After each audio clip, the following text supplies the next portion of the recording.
Only you can prevent a forest. Yeah, that's right. Yeah.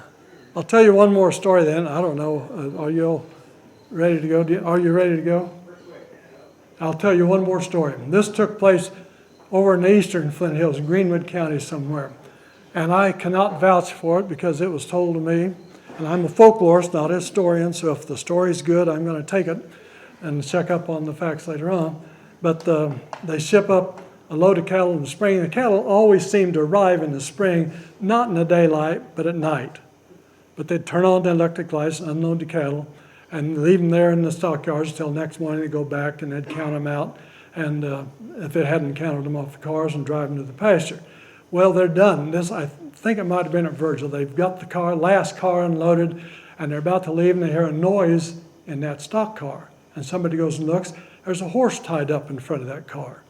They pull him out. They get him underneath the lights there in the stockyards, and it's a stud horse, nice-looking stud horse. And he's got shoes on his feet, and he's got a couple of white patches on his withers where saddle sores have worn and healed. And the Kansas rancher, the Kansas pasture man, figured that he never met the rancher from Texas that he had pastured his cattle for about 3 or 4 years, never actually met him. Figured he might have just sent up a horse. Texans often did that. They'd send up a mare or two they didn't want, or in this case, maybe a stud for their Kansas rancher to use to breed his mares with, whatever. Anyway, they lead that horse back to the ranch. Next morning they get up and they have their breakfast, and the hands get mounted, and they get ready to go out and bring those cattle to the pasture from the stockyards. And the rancher says, "Who wants to ride the new horse?" And 2 or 3 people volunteered. He picks one of them. They lead this stud out of the barn. He's nice, well-mannered. He never squeals at any of the mares or anything. He's just very calm. They throw the saddle on him, doesn't flinch, anything. And everything's fine till this guy steps on him. And all of a sudden, he's bucking higher in this ceiling in here. And the guy that told me the story said it was the hardest bucking horse anybody there had ever seen. And he threw that guy hard. He threw him bad. But the rule is on the ranch, if the ambulance isn't coming for you, you got to get back on the horse. And this guy did. This time he was ready.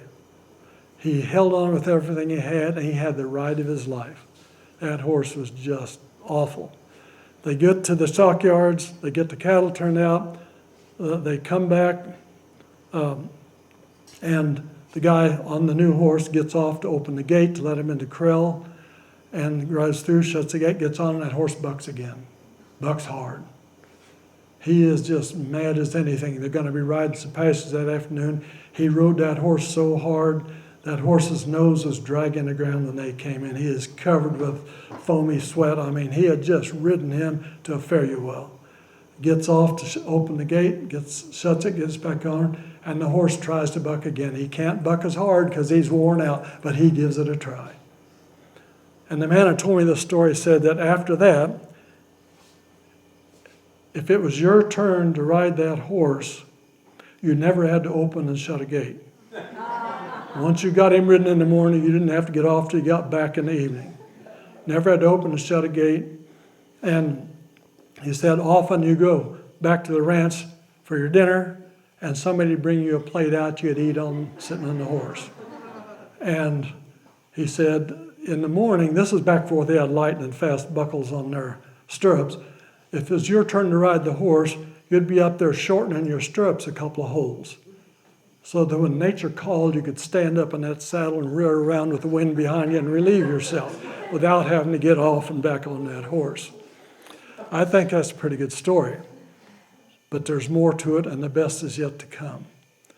1 year, 2 or 3 years later, the Texas rancher is on his way to Kansas City, and he detours a little from Wichita to go through Greenwood County to meet the man who's been looking after his cattle for the past 5-6 years.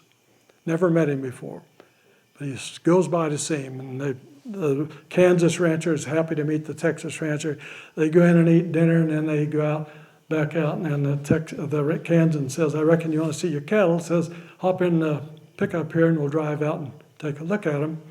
And he hops in, and they're driving out of the barnyard, and the Texan says, "Whoa, stop. That horse over there, that looks like my stud horse."